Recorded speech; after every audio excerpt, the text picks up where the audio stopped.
Bonjour à tous. Donc, dans les séances précédentes, j'ai commencé à analyser les conditions dans lesquelles le retour effectif, pratique du pouvoir exécutif, mais retour pratique sur fond de son déni intellectuel, avait conduit à l'envisager sous un certain nombre de ses formes pathologiques, soit sous la forme de sa polarisation, de son exacerbation avec le modèle de démocratie plébiscitaire qui pouvait basculer, on l'a vu dans le cas allemand, vers des formes de dictature, mais aussi dans le sens d'un déni de la spécificité du pouvoir exécutif pour le considérer sous les espèces de l'exception. Mais je l'ai signalé, il y a également une autre façon d'avoir considéré le pouvoir exécutif, c'est, dans une perspective démocratique, c'est de le sortir de la vision démocratique et de le dégrader en quelque sorte, de dégrader ce pouvoir exécutif en un simple pouvoir technocratique ou pouvoir administratif, et de la sorte de ne pas avoir à poser la question de sa démocratisation. En France, on le sait, pendant la Révolution, le déni de ce pouvoir exécutif s'était naturellement prolongé par un déni du fait administratif. Et d'ailleurs, l'expression péjorative de bureaucratie a été contemporaine de cette période. Et le spectre d'une bureaucratie qui ferait insidieusement obstacle à la suprématie de la loi était aussi fortement redouté que celui d'un pouvoir ministériel également confiscatoire du règne de la volonté générale. On fustigeait dans les deux cas un simple instrument d'exécution qui menaçait de s'ériger en pouvoir propre et de constituer un interface perturbateur de la volonté générale.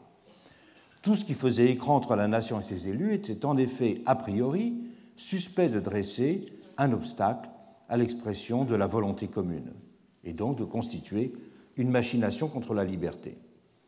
Dès juillet 1789, Peuchet donnait le ton dans son traité de la police et de la municipalité. Et il se plaignait « Le citoyen n'est rien, le commis gouverne.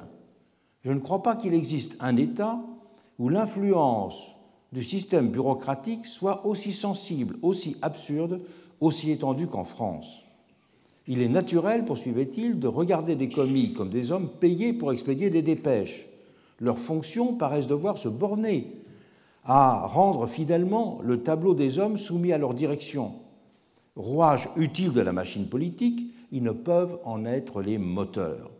Un bureau n'est pas un conseil, et des copistes ne doivent pas s'ériger en administrateurs, en législateurs. C'est cependant ce que nous voyons tous les jours en France, dit-il. Il concluait « Les bureaux ont maintenant remplacé la monarchie ». C'était une expression d'ailleurs qui était commune à l'époque. Le terme de bureaucratie était entouré de tout un halo de fantasmes, d'autant plus frappant à nos yeux contemporains que le nombre d'employés dans les ministères parisiens était alors fort réduit, puisqu'on en comptait en 1791 moins de 700. Et cette hantise de voir constituer un pouvoir intermédiaire entre le peuple et ses élus atteindra son paroxysme au moment de la Terreur. Robespierre et Saint-Just feront alors adopter toute une série de mesures qui viseront à faciliter la révocation des employés publics, à limiter la durée d'exercice de leurs tâches, à fractionner au maximum leur champ de compétences. Et la dénonciation du bureaucrate, porteur de toutes les menaces de despotisme et de corruption, ne s'opérait cependant pas, comme sur le mode libéral traditionnel, dans l'opposition de deux termes seulement, la bureaucratie contre les citoyens ou l'État contre la société. Cette dénonciation de la bureaucratie renvoyait au rapport entre trois éléments, le représentant du peuple, le peuple lui-même et l'agent public. Et ce que Robespierre et Saint-Just dénonçaient fondamentalement dans la figure du fonctionnaire, c'est l'écran perturbateur qu'elle instituait entre le citoyen et ses représentants qu'ils appréhendaient l'un et l'autre, j'ai déjà employé cette formule, comme formant le corps vivant du peuple. Si le terme de bureaucratie évoquait de sombres menaces planant sur l'idéal démocratique, le fait administratif n'était en même temps jamais analysé, tant il était supposé ne pas avoir de véritable consistance, ne formant en son essence, comme le pouvoir exécutif, qu'une courroie mécanique de transmission. Il était, d'ailleurs encore plus que le pouvoir exécutif, au service duquel il se trouvait placé, renvoyé à un idéal d'inconsistance. On pourrait même dire que l'administration incarnait pour la doctrine politique française une sorte de quintessence du pouvoir exécutif parce que expression la plus juste de sa modestie. Et les premiers écrits systématiques consacrés au sujet insisteront longuement sur ce point. Si le gouvernement n'est que l'exécutant de la loi, l'administration n'est elle-même que le bras qui exécute les ordres de cet exécutant. Pour le dire autrement, elle est le gouvernement considéré dans son action partielle et ses détails. Exécutante de l'exécutif, l'administration ne constitue un objet que sous les espèces de son possible dévoiement, de son débordement fonctionnel, ou à l'inverse, sur le mode le plus strictement matériel. Positivement pour considérer ses méthodes de travail, la gestion des registres, l'enregistrement des correspondances, le classement des fiches de toute nature, la tenue et l'archivage des dossiers, du point de vue de ce qu'on a appelé dès cette période, au début de la Restauration, la science de l'ordre, ou négativement pour dénoncer la maladie de la paperasse. La science de l'ordre, c'est le titre d'un essai de Auguste-Étienne Julien, plus précisément Essai sur l'ordre, qui est justement un ouvrage technique sur la gestion du nouveau monde de l'administration, des correspondances et des papiers. Et dès le début du XIXe siècle, on le sait, la dénonciation de la figure du bureaucrate deviendra presque un genre littéraire à part entière, dont Paul-Louis Courrier et quelques autres seront les plus fameuses. Il faut par exemple mentionner, notamment, parce que c'est un peu moins connu, le succès remporté par Humbert, un ancien chef de bureau au gouvernement, au ministère de la Guerre, qui publiera successivement L'art d'obtenir les places en 1816 et surtout un livre qui fera école, Les mœurs administratives, en 1825. Et Balzac, on le sait, fera successivement paraître Les employés et physiologie de l'employé dans la même veine en 1837 et 1841. Des foules d'autres brochures et libelles ressasseront à l'envi les mêmes critiques. La circulaire comme maladie organique de l'administration, la recherche systématique de la complication des choses simples et la vie confortablement protégée de l'employé. Ces dénonciations répétitives de l'administration ont témoigné d'une profonde incapacité à situer le fait démocratique dans l'ordre démocratique, ainsi que de l'incompréhension des raisons de son développement. Du petit glossaire administratif de Boucher de Perthes à Messieurs les ronds de cuir, beaucoup plus tard de Courteline, l'humour a accompagné l'impuissance des Français à saisir intellectuellement la croissance de la bureaucratie dans le monde moderne. L'approche pathologique et satirique du problème a conduit à ne pas en analyser la dimension sociologique. Si l'on voit par exemple sans cesse dénoncer la prolifération réglementaire, on ne trouve presque aucune réflexion sur le fait qu'elle provenait pour une large part de la recherche d'une gestion uniforme qui, pour saisir toute la diversité des situations, doit sans cesse ajuster et reprendre la règle. On a brocardé la bureaucratie parce qu'on n'a pas su la penser et qu'on a, au fond, toujours rêvé, comme je l'ai déjà mentionné, d'un pouvoir exécutif simple, léger, presque transparent, dont les organes seraient réduits à une pure opération de transmission et d'action. Même les voix les plus autorisées ont alors participé de cette illusion fondatrice. Sous la monarchie de Juillet, Vivien, le préfet de police, qui a publié les célèbres études administratives qui ont longtemps fait référence en France, notait « Le pouvoir exécutif se divise en deux branches. La politique, c'est-à-dire la direction morale des intérêts de la nation, et l'administration, qui consiste principalement dans l'accomplissement des services publics. » Et il précisait « Sous le gouvernement constitutionnel, la politique elle-même passe en partie aux assemblées législatives. Plus le pouvoir parlementaire grandit, plus il fait invasion dans la politique. Il l'attire à lui presque tout entière et ne laisse au pouvoir exécutif que ce qui est matière de négociation, d'étude et de mise en œuvre, plutôt que de délibération et de décret. C'était donc dire que dans l'essence du pouvoir exécutif, qu'il analysait lui comme consistant, il voyait cet exécutif en quelque sorte séparé en deux. D'un côté, l'exécutif était de l'ordre de la politique, mais à ce moment-là, c'est le pouvoir parlementaire qui avait cette fonction, et de l'autre, il y avait simplement la gestion des services, et à ce moment-là, c'était l'administration. Donc l'exécutif n'existait plus en lui-même, il était réduit à l'administration d'un côté et à la politique parlementaire de l'autre. La conséquence de cette impensée de la spécificité de cette fonction administrative dans l'ordre démocratique a d'abord résidé dans le fait de la soumission totale de l'administration au pouvoir politique. Aucune autonomie, aucune fonctionnalité propre ne lui étant reconnue dans ce cadre. Il n'était évidemment pas question de doter de ce qu'on appellera plus tard un statut les employés de l'administration. Ils étaient en fait nommés à la discrétion des ministres et leur carrière était totalement dépendante de leur bon vouloir. Les premiers à se plaindre de cette situation seront naturellement les employés eux-mêmes. Et toute une série de brochures publiées sous la Restauration et la Monarchie de Juillet se feront l'écho de cette insatisfaction. C'est même, pourrait-on dire, la naissance presque des associations syndicales de fonctionnaires, avec la publication de La France administrative, la Gazette des bureaux, avec comme sous-titre La boussole des administrés, sous forme mensuelle, qui sera publiée à partir de 1840 et qui se donnera pour objectif de défendre les intérêts matériels et moraux des employés de l'État. Toute cette littérature permet de mesurer le rôle dominant de ce qu'on a appelé alors du mot célèbre de favoritisme, du rôle dominant de ce favoritisme dans le recrutement et la gestion des personnels de l'époque, avec son revers, la préférence pour le clientélisme au détriment de la capacité professionnelle.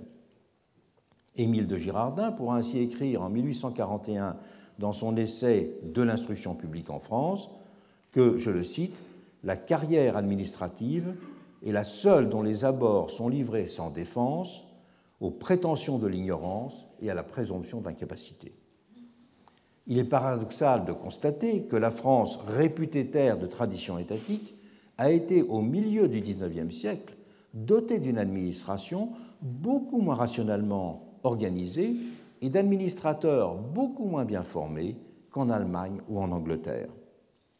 Dès 1727, l'État prussien avait par exemple fondé des chaires de caméralistique pour préparer ses administrateurs à leurs tâches.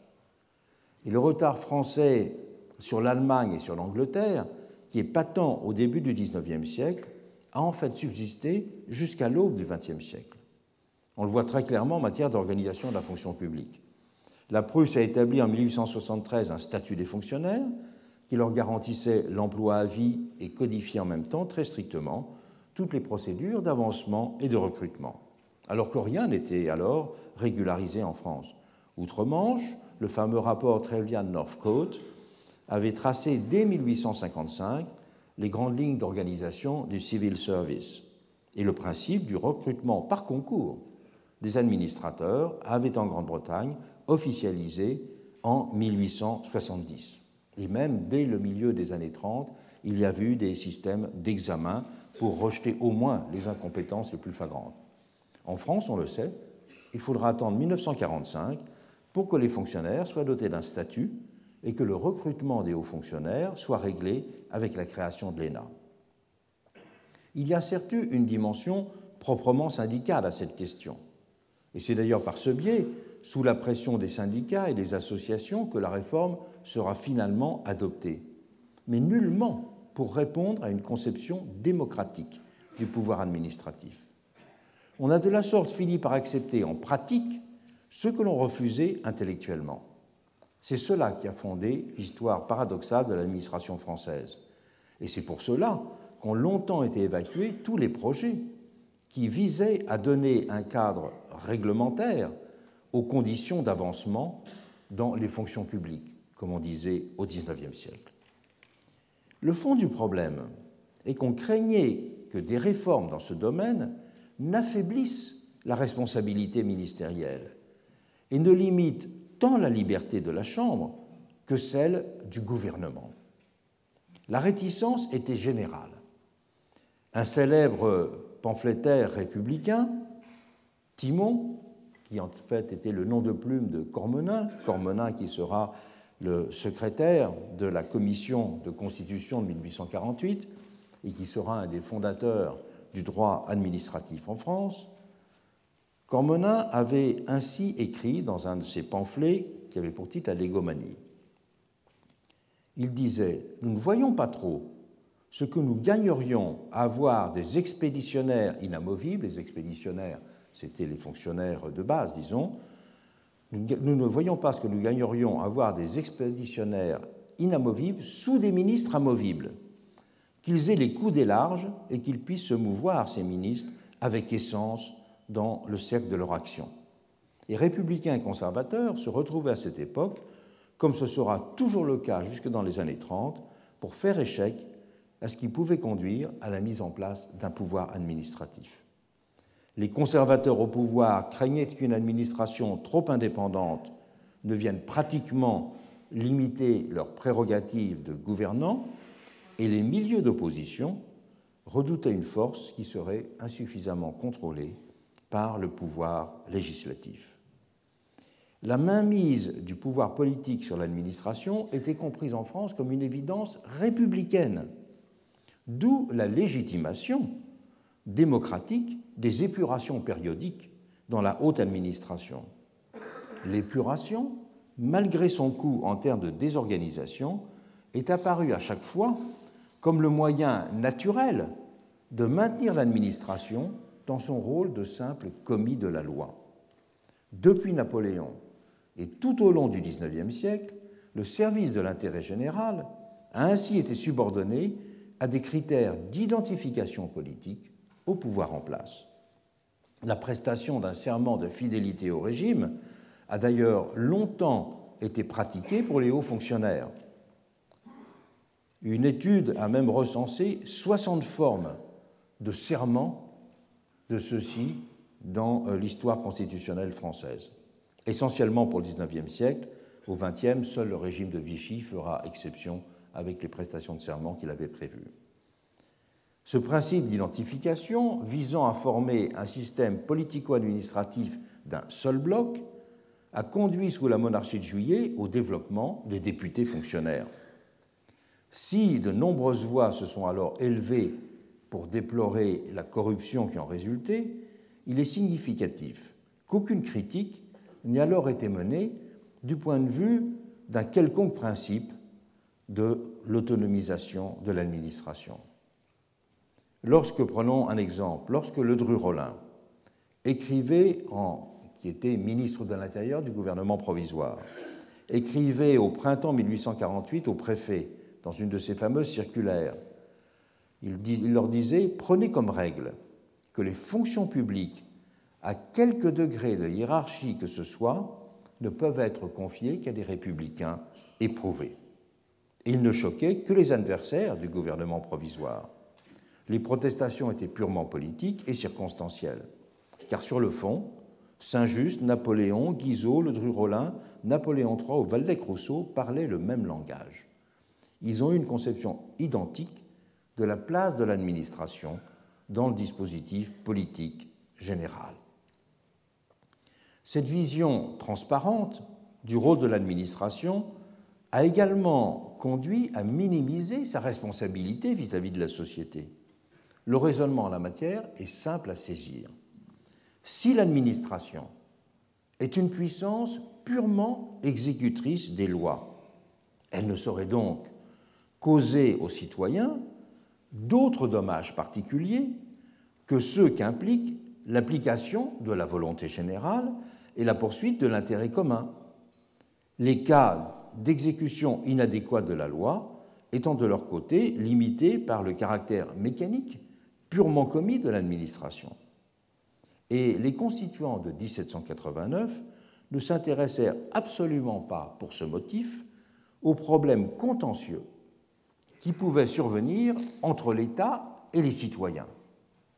Ils imaginaient tout simplement que le gouvernement de la volonté générale réduirait considérablement les occasions de litige entre l'administration et les particuliers.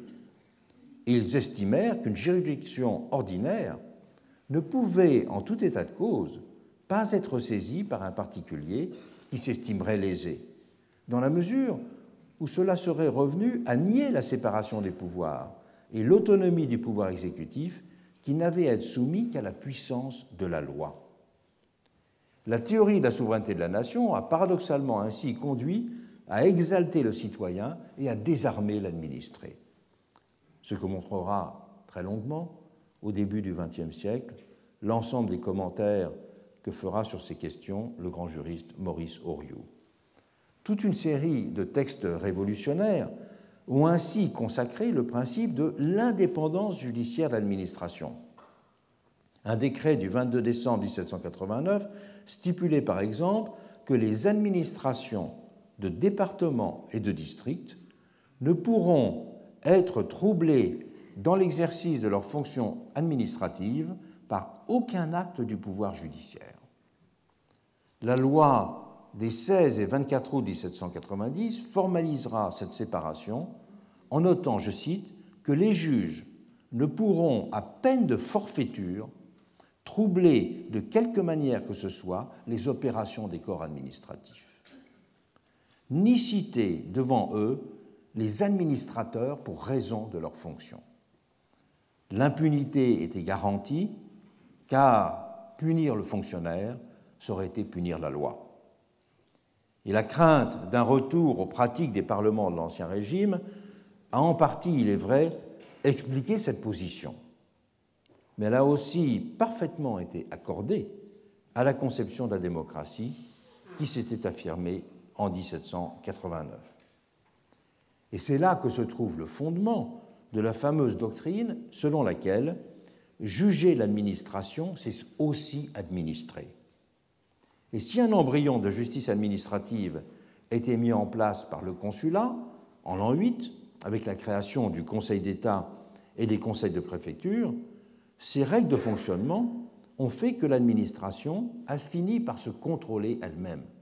Ce n'est donc pas l'intervention d'un juge, c'est l'intervention d'un régulateur fonctionnel. Et l'article 75 de la Constitution de l'an 8, qui stipulait, je cite, que les agents du gouvernement ne peuvent être poursuivis pour les faits relatifs à leurs fonctions qu'en vertu d'une décision du Conseil d'État, a consacré le principe général de l'irresponsabilité des fonctionnaires. Et loin d'être remis en cause, ce système fut au contraire consolidé sous la monarchie parlementaire, également reproduit et reconduit en 1848. Le raisonnement de 1789 a même, d'un certain point de vue, été alors paradoxalement durci, puisque les chambres étaient supposées contrôler plus attentivement qu'auparavant les ministres, l'administration était donc moins susceptible de nuire aux citoyens. C'est pourquoi un projet de 1845, qui visait à réformer les conditions dans lesquelles les fonctionnaires publics pouvaient être poursuivis par les citoyens quand ils s'écartaient des lois, fut impitoyablement rejeté. Et Tocqueville était alors bien seul pour écrire que le droit de poursuivre les agents du pouvoir devant la justice, ce n'est pas une partie de la liberté, c'est la liberté même dans ce qu'elle a de plus clair et de plus tangible. Et ce point de vue, alors, aucun autre député ne l'a soutenu à l'Assemblée. Et tout en restant dans le cadre théorique de l'administration, juge de l'administration, il a fallu attendre tardivement, 1872, pour qu'une loi établisse la séparation des administrations actives et contentieuses, en permettant au Conseil d'État donc de statuer au contentieux dans une formation différente des conditions de son action d'administration active de conseil, et ainsi de pouvoir trancher lui-même certains litiges sans intervention du chef de l'État. Il faudra même attendre 1889 pour qu'il y ait la possibilité de recours direct devant le Conseil d'État, c'est-à-dire très tardif. C'est de là que partait la France à l'aube du XXe siècle. La célébration du pouvoir technocratique à laquelle se livreront de nombreux esprits réformateurs après la Première Guerre mondiale marquera donc une formidable rupture intellectuelle et politique.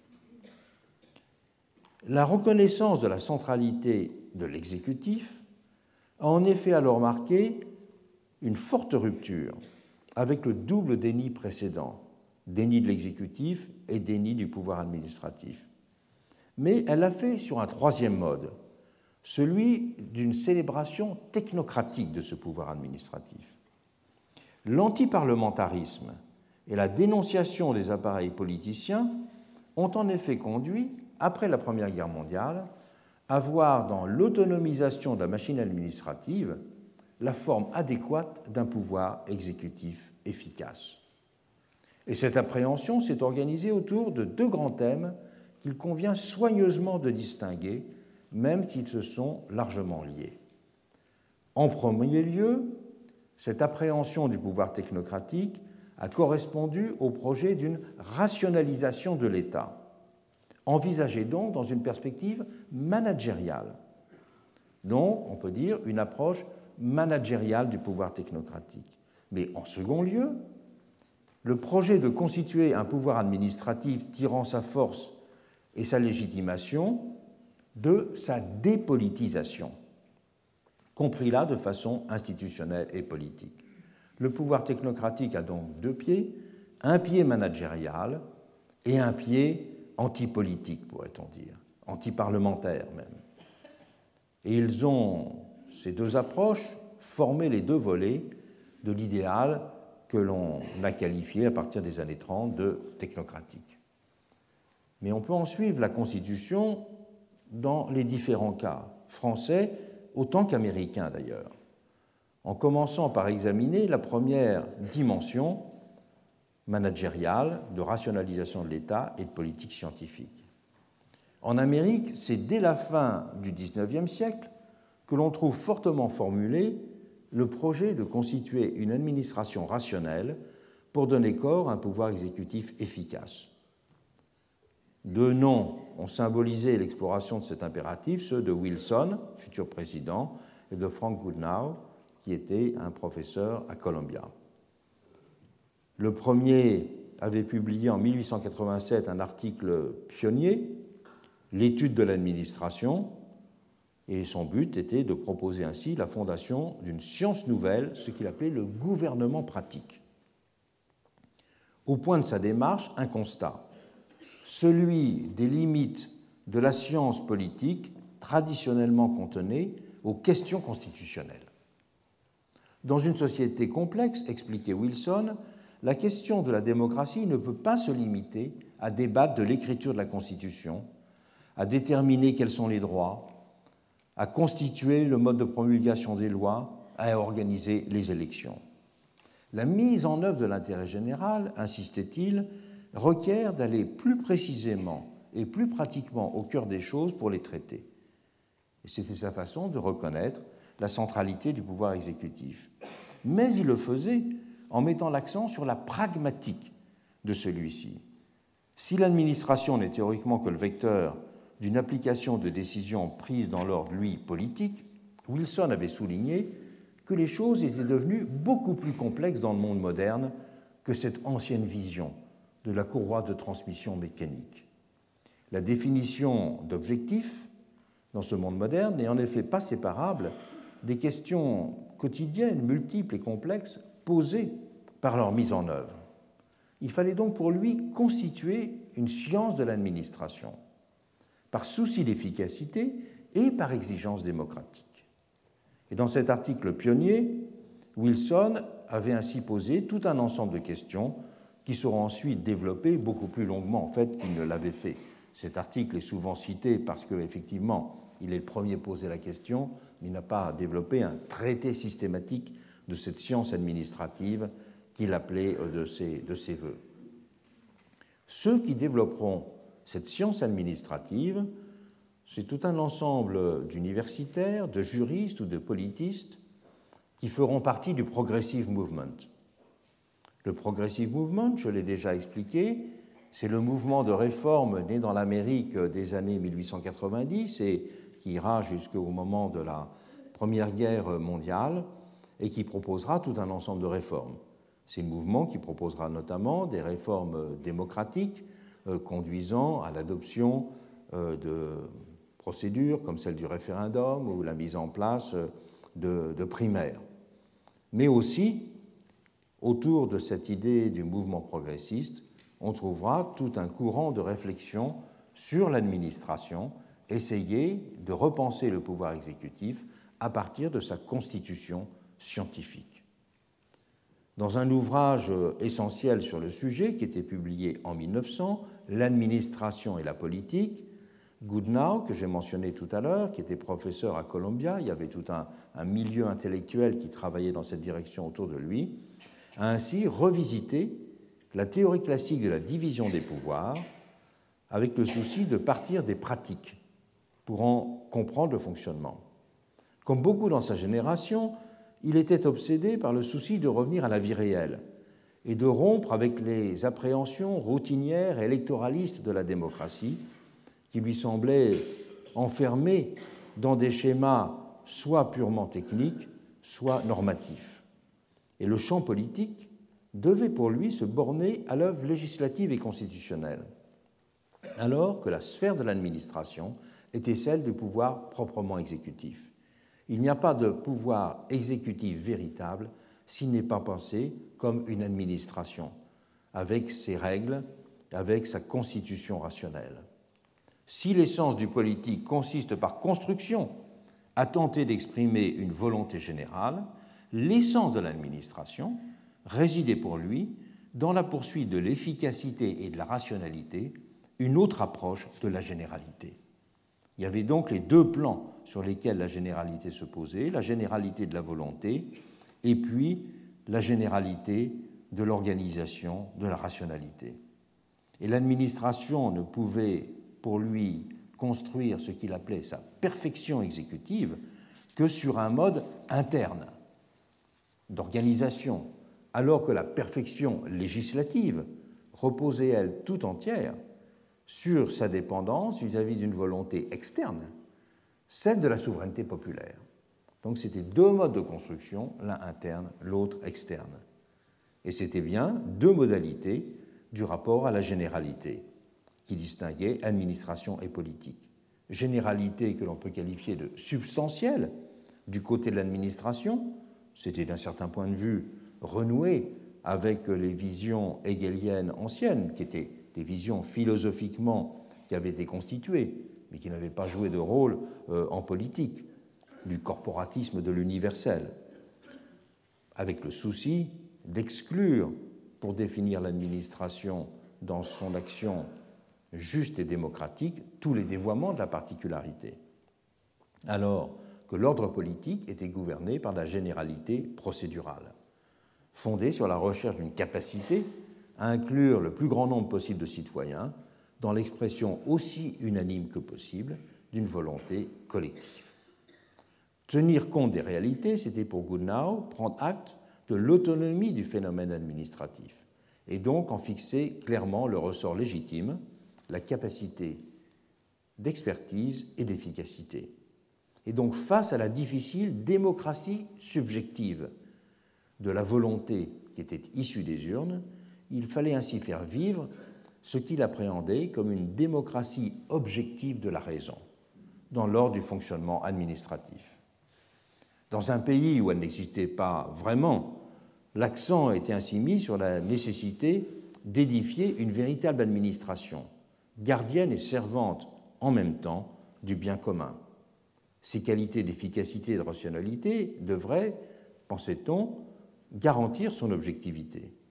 C'est ce qui explique la mystique, il n'y a pas d'autre terme que celui de mystique qu'il convient d'appliquer à ce moment-là, la mystique rationalisatrice que les progressistes américains ont développée au tournant du XXe siècle. La raison et l'efficacité ont alors été introduites au cœur du panthéon des vertus démocratiques. Un Charles Ferguson, qui était à la fois un sociologue et un syndicaliste du mouvement progressiste, avait foi dans la fusion de l'idée de démocratie politique et de celle d'efficacité. Et un gouvernement d'experts dessinait pour lui la voie positive de l'avenir. La démocratie, je le cite, n'est pas la domination de la majorité, mais la domination de ceux qui se mettent délibérément au service des autres. Donc c'était bien clairement opposer une définition substantielle et une définition procédurale.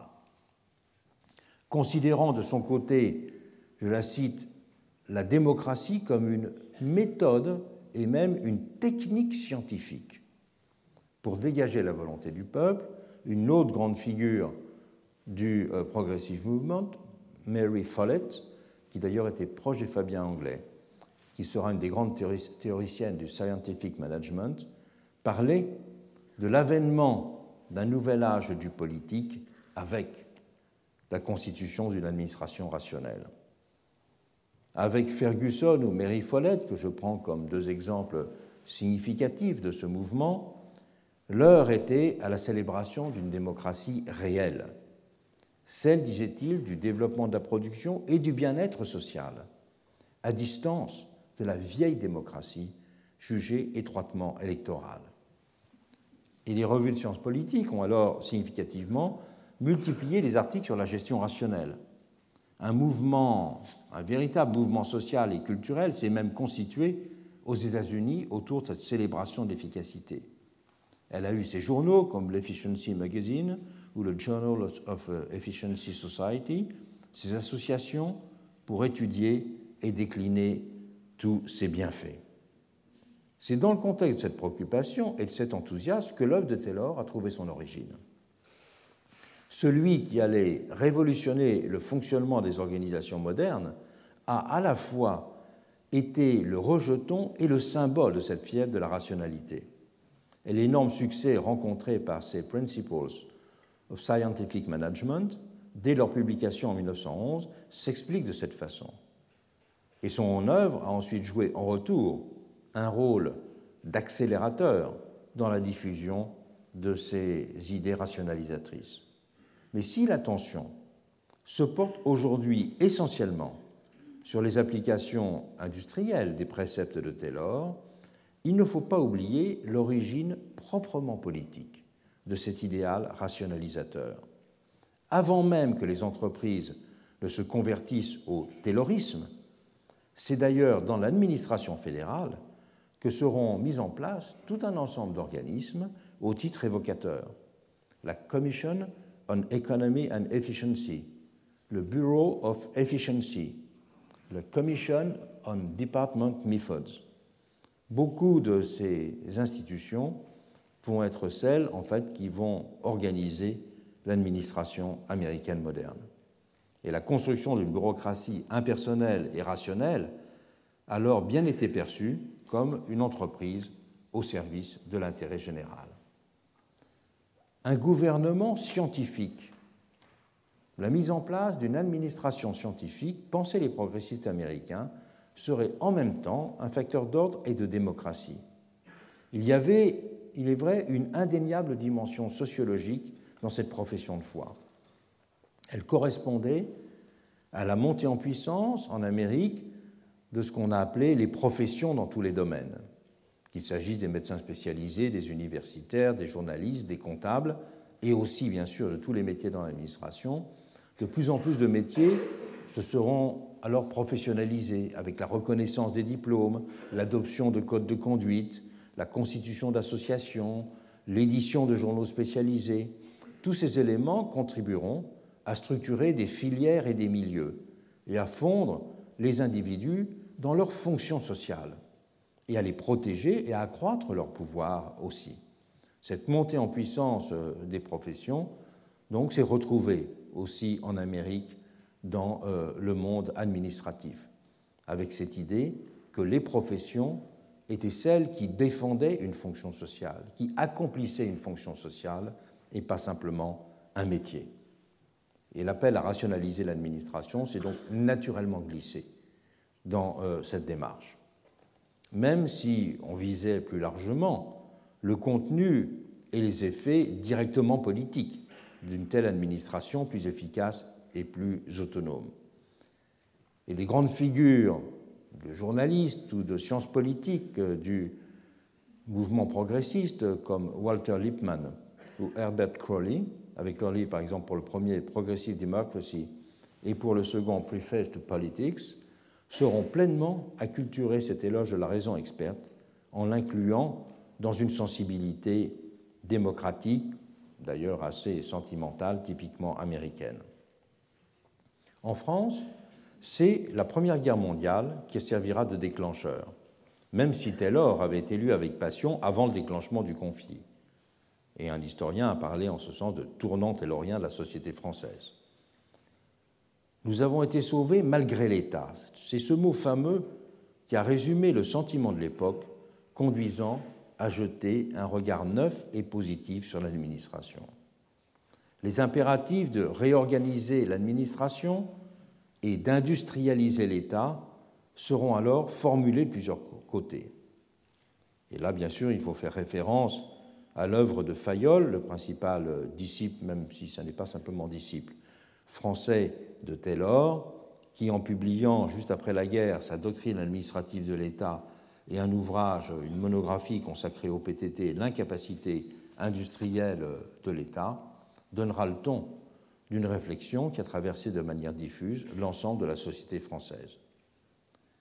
Dans son rapport sur le fonctionnement des PTT, qui était alors une administration, il avait rendu de façon très intéressante un verdict accablant sur les vices d'administration du système existant, en montrant qu'il y avait à la tête de l'entreprise un sous-secrétaire d'État et non pas un manager, sous-secrétaire d'État qui est jugé instable et incompétent. Il y avait intervention excessive des parlementaires. Il s'était fait remettre les correspondances qui montraient qu'en matière d'emploi, par exemple, c'était les recommandations qui dominaient dans les recrutements, montrant en même temps qu'il y avait un manque d'absence de programmation à long terme, qu'il n'y avait pas d'indicateur de gestion, ni de stimulant pour le personnel. Mais ces PTT, pour lui, n'étaient pas simplement, comme un rapport de la Cour des comptes, une administration malade. Elle n'était que le symbole d'un mal qui atteignait l'ensemble de l'appareil d'État. Le remède pour lui, il était simple, il fallait introduire dans l'État les procédés qui avaient favorisé le succès des entreprises industrielles. Une expression qui ne sera pas loin de celle qu'avait employée quelques années auparavant Léon Blum dans ses lettres sur la réforme gouvernementale. C'est-à-dire pour lui, organiser l'administration selon les nouveaux principes de gestion rationnelle dont il s'était fait le théoricien dans un ouvrage paru au milieu de la guerre, L'administration industrielle et générale de 1916. Et l'organisation était bien pour lui la variable stratégique clé du XXe siècle naissant. J'ai parlé de la célébration du leadership, de l'intérêt pour le chef pendant cette période, mais cet intérêt est inséparable de celui de l'organisation, d'être le carrefour de mise en place de cette organisation. Et cet impératif de rationalisation, c'est une expression qui fait alors fureur, était partout affiché comme une nécessité absolue. Et c'est ainsi que, des deux côtés de l'Atlantique, s'est imposé l'idéal de compétence. Et c'est aussi de cette façon que la vision technocratique a voulu fonder sa légitimité, en opposant très simplement le nombre et la raison, pour faire de cette dernière une figure avancée de la généralité sociale. On sait dans l'histoire de la démocratie à quel point la réflexion sur la capacité de l'électeur a été centrale.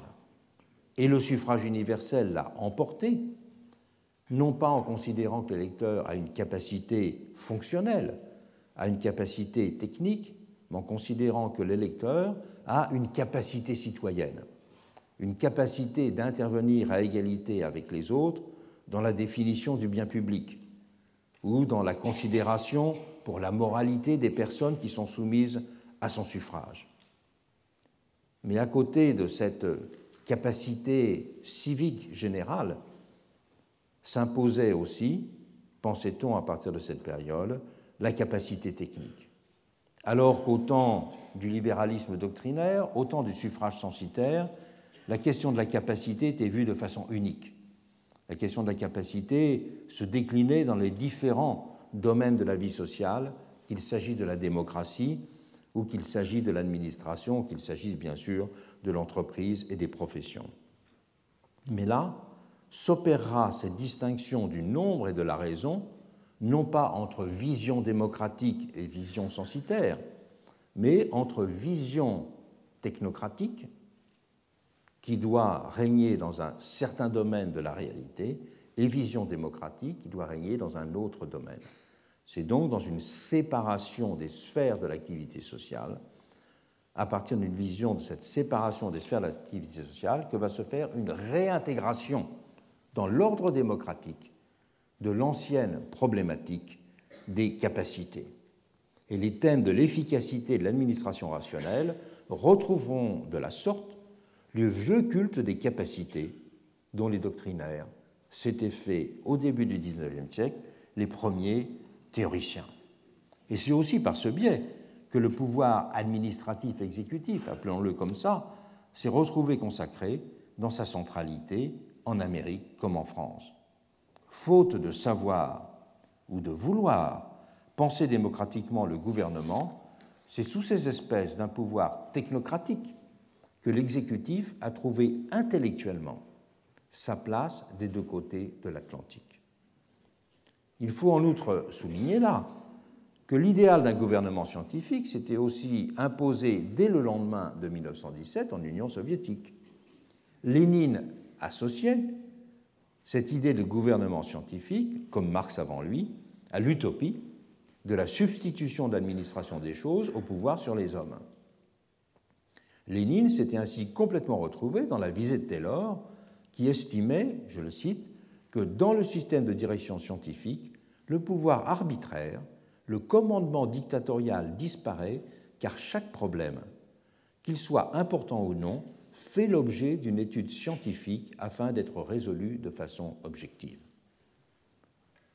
Ça n'était donc pas simplement un partage du règne de capacité, du règne de la sphère de la capacité et de la sphère politique, c'était aussi une reconsidération de la notion même de ce qu'on appellerait en termes weberiens la domination.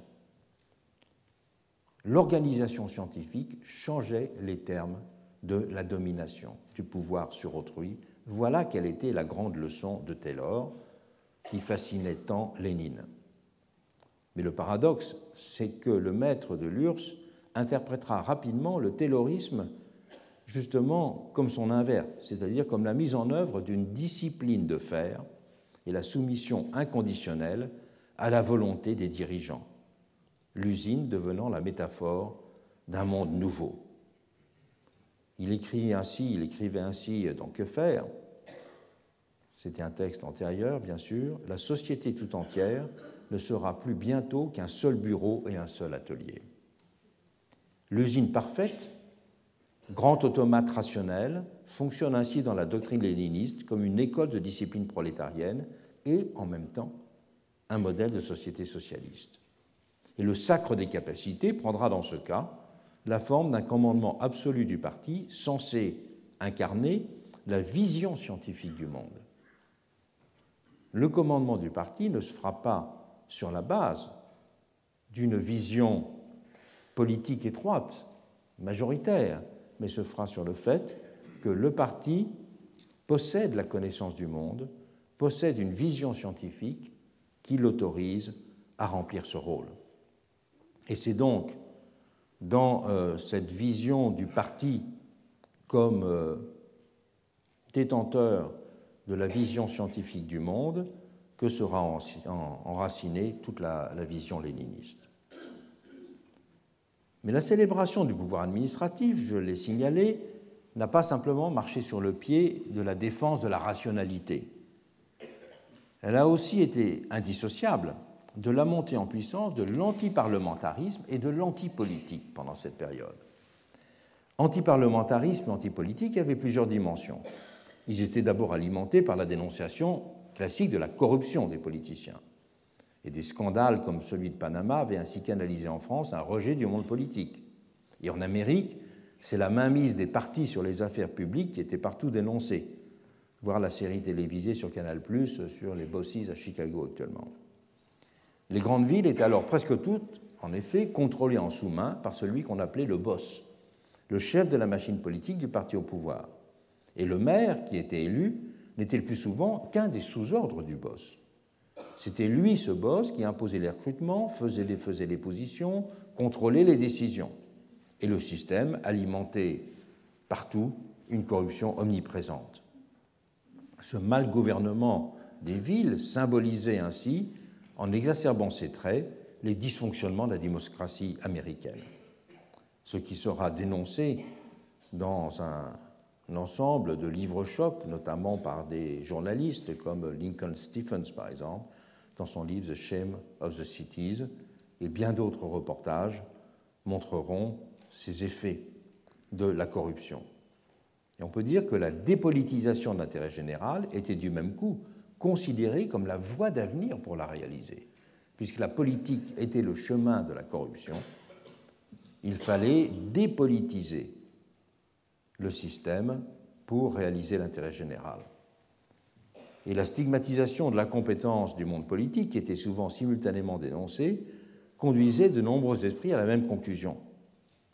Charles Benoît avait ainsi fameusement dit, c'est une phrase qui sera souvent reprise en France à l'époque, « N'importe qui étant bon à n'importe quoi, on peut n'importe quand le mettre n'importe où ». C'était la façon qu'il voyait la gestion de l'administration française. Et ce qui était qualifié d'amateurisme ministériel était ainsi déploré en permanence dans l'Hexagone après la Grande Guerre.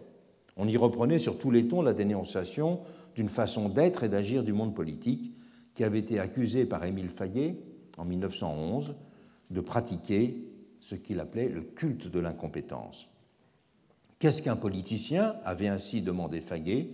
C'est un homme nul pour ce qui est des idées personnelles, médiocre comme instruction, partageant les sentiments généraux et les passions générales de la foule, et enfin, qui n'a pas d'autre métier que de s'occuper de politique et qui, si la carrière politique lui manque, meurt de faim.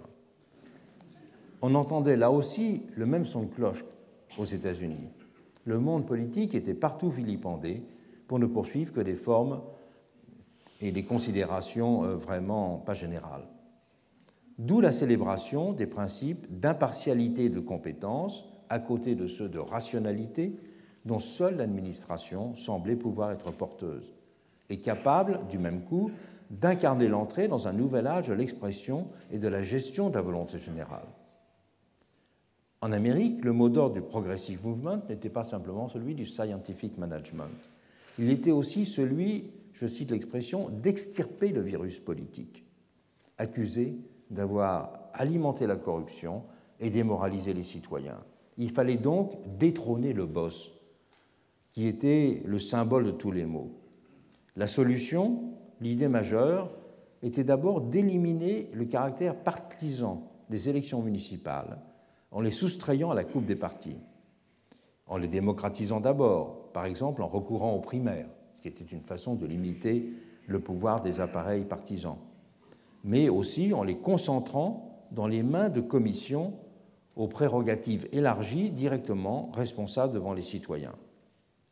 Les possibilités de manipuler les pouvoirs, lorsqu'ils étaient plus éparpillés entre de multiples départements spécialisés dont le boss tirait les ficelles, s'en trouveraient, estimait-on, du même coup réduites. Et ce fut aux États-Unis l'introduction de ce système du Government by Commission, adapté dans bien des municipalités. Si vous voulez en avoir une idée, ça ressemble un petit peu à ce qu'était la formule des podestats dans les cités italiennes du Moyen-Âge, c'est-à-dire que c'était une commission, un city manager, qui était fonctionnellement payé pour gérer l'intérêt général. Il y avait donc une dépolitisation de la gestion des villes. Ils étaient bien sûr recrutés sur la base de leurs compétences et ils seront apparus très rapidement comme l'incarnation de ce pouvoir objectif dont on espérait qu'il permettrait de débarrasser le pays de ce qu'on appelait le poison partisan. C'est donc par la réduction du champ de la politique, par l'accroissement du pouvoir administratif et gestionnaire que l'on entendait encore une fois poursuivre la réalisation d'intérêt général. Et c'est d'ailleurs à cette période que le néologisme technocratie sera forgé pour désigner un système de gouvernement dans lequel les ressources de la nation sont organisées et contrôlées par des experts pour le bien collectif. Le pouvoir administratif était bien considéré de la sorte comme étant d'essence substantiellement démocratique et réalisant ce qui était de l'ordre de l'exécution. L'affirmation d'un pouvoir objectif et impartial, identifié à l'intérêt général, a également trouvé sa place en Europe, mais dans des conditions et avec une portée différente du cas américain. Les cas allemands et français ont été les plus significatifs à cet égard. En Allemagne, l'industriel Walter Rathenau, qui était à un moment ministre de la Reconstruction, il était aussi le patron de AEG, la grande entreprise, avait mis l'accent avec beaucoup de succès, en tout cas d'écho, sur la nécessité de faire de l'administration un lieu de pouvoir neutre et inviolable. Et l'article 130 de la Constitution de 1919 avait formellement stipulé que les fonctionnaires sont les serviteurs de la collectivité, non des partis. Mais l'idée était en Allemagne restée ambiguë. Il s'était plus agi de prolonger d'un certain point de vue la vision prussienne et même l'œuvre administrative prussienne que de formuler un véritable impératif démocratique. C'est d'ailleurs ce qui a expliqué que Carl Schmitt se sera fait un défenseur acharné d'une telle vision d'État objectif, et notamment dans ses commentaires de l'article 130 de la Constitution, parce qu'il y voyait un moyen de lutter contre le parlementarisme et l'État des partis. Et c'était aussi contre le règne des suffrages universels qu'il célébrait avec d'autres ce pouvoir substantiel de l'État dont l'article 130 de la Constitution était une expression. L'état d'esprit était comparable dans la France de 1918. Je n'insiste pas sur ce point, de nombreux ouvrages ont souligné que l'administration devait exister, devait vivre d'une vie propre en dehors de la politique. Il y a même certaines formules frappantes dans un ouvrage justement célèbre de l'époque, Le pouvoir administratif. Henri Chardon écrivait « Chaque fonctionnaire doit être considéré non comme le délégué d'un ministre à l'exécution d'un service public, mais comme le représentant technique d'un intérêt permanent de la nation. » Et il allait jusqu'à dire que de cette façon, le plus petit des fonctionnaires est le gouvernement lui-même, lorsqu'il exerce ses attributions. Certes, le pouvoir politique conservait pour ces gens son utilité et sa légitimité, mais il ne pouvait jouer son rôle que s'il était simultanément reconnu la légitimité et l'indépendance du pouvoir administratif. Et là aussi, c'est à mi-voix le poids des capacités qu'on entendait renforcer en célébrant le pouvoir administratif. L'ambiguïté était permanente sur ce point pendant cette période. La critique de la démocratie comme pouvoir du nombre, sous-tendant en effet souvent, de façon plus ou moins explicite, l'appel à consacrer l'instauration d'une administration efficace et non partisane en figure désirable du pouvoir exécutif moderne. C'était donc à nouveau une façon de sortir cette question de l'exécutif du champ de la démocratie. Nous avons vu ainsi comment il y a eu trois façons de radicaliser la pensée de l'exécutif, à travers sa concentration sous les espèces publicitaires, ou au contraire, ou sa polarisation sous les espèces de l'exception, ou au contraire, sous les espèces de sa séparation du monde politique et démocratique dans la vision technocratique. Ce sont trois pôles qui ont aussi dessiné trois tentations et qui se sont ensuite, pourrait-on dire, banalisés, qui se sont amendés, qui se sont civilisés d'une certaine façon en composant de façon plus nette avec un certain nombre d'impératifs démocratiques. Le pouvoir technocratique existe, mais progressivement. Il s'est imposé sous les espèces de la gouvernance, qui est une façon d'associer aux décisions, non pas simplement la sphère administrative, mais la société civile. De la même façon, l'exception trouve toujours son rôle dans les démocraties contemporaines. Mais même si certains penseurs comme Agamben ont fait de cette exception, je dirais, la vérité quotidienne du pouvoir, l'interprétant dans des termes proches de Carl Schmitt, même si c'est de façon, peut-on penser raisonnablement, beaucoup plus limitée que le recours à l'exceptionnel existe, le recours à l'exception est aussi une ligne de pente forte des exécutifs modernes. L'exécutif est donc dilué dans la gouvernance, en partie reporté sur des formes technocratiques ou c'est des formes d'autorité indépendante.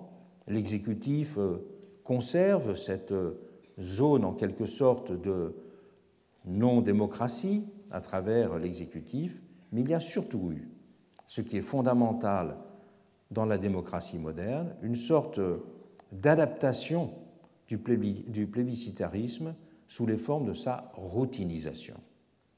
Donc, cette routinisation, on peut l'appeler le développement du présidentialisme dans les démocraties modernes, et c'est cette question que je vais traiter tout à l'heure.